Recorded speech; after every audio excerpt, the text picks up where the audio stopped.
Dr. Michael Bogart here. And if you've been watching some of the earlier videos in this series, you'll have noticed that I've been experimenting some with green screen techniques. And I think it's kind of fun.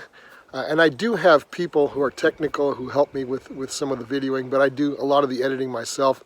So I hope you'll bear with me in this. I think we're producing a better and better product. And so anyway, I look forward to producing many, many more videos and better quality. So hang in there, and thank you for your patience in this process as I learn, like you're learning. Well, hello and welcome to session 25 of the 5-Minute Bible Guides. In session 24, we took a whirlwind tour of famous people who've either criticized or strongly supported the Bible.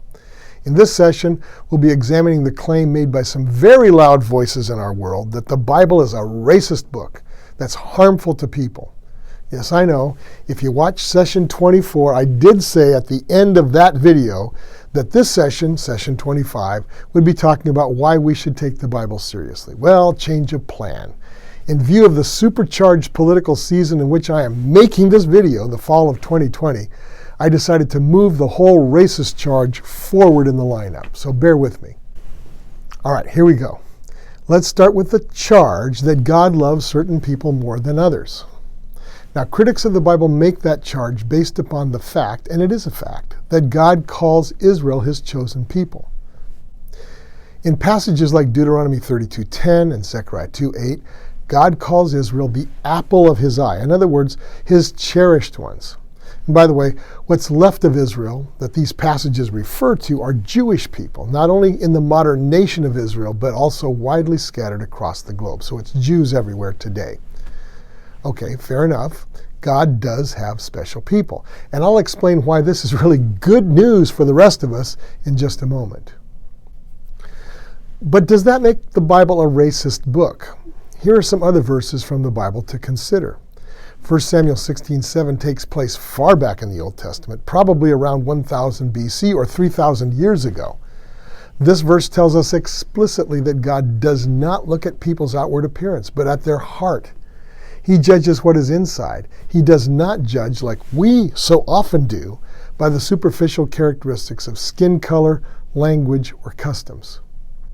Deuteronomy 10, verses 17 through 19, is another Old Testament passage from even further back in time, at least 300 years before the times described in 1 Samuel. It warns Israel about taking advantage of foreigners and aliens living among them, saying that God loves the foreigner. All right, let's move on to the New Testament.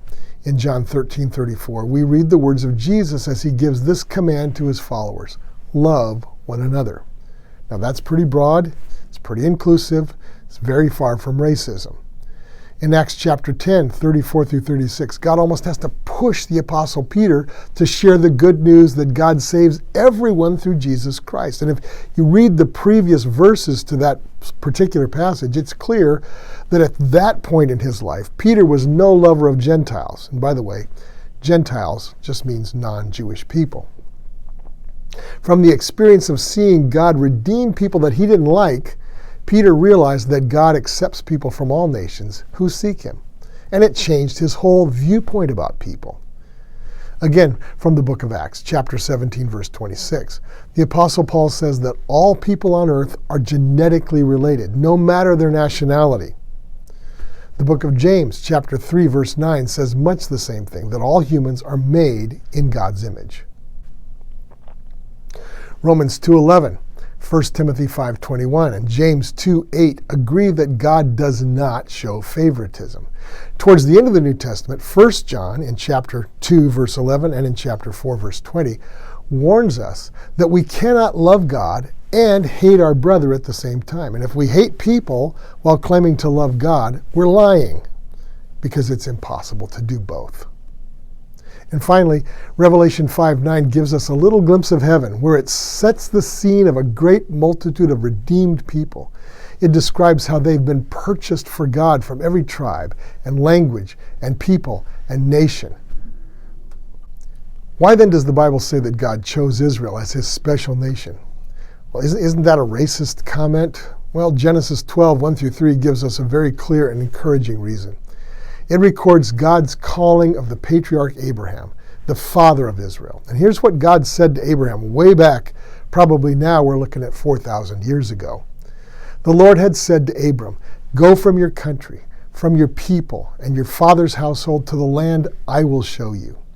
I will make you into a great nation, and I will bless you. I will make your name great, and you will be a blessing. I will bless those who bless you, and whoever curses you, I will curse.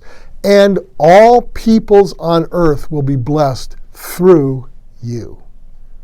Why is Israel special? Why are they the chosen ones? Because they were to be the people through whom God brought blessing to the world. And through all of their ups and downs, their obedience, their disobedience, their ignorance, all the things that they've gone through, just like so many groups of people have, they did bring that blessing. God blessed them for doing that. As a Gentile and a Christian, I, for one, am very glad that God set them apart for that vital role.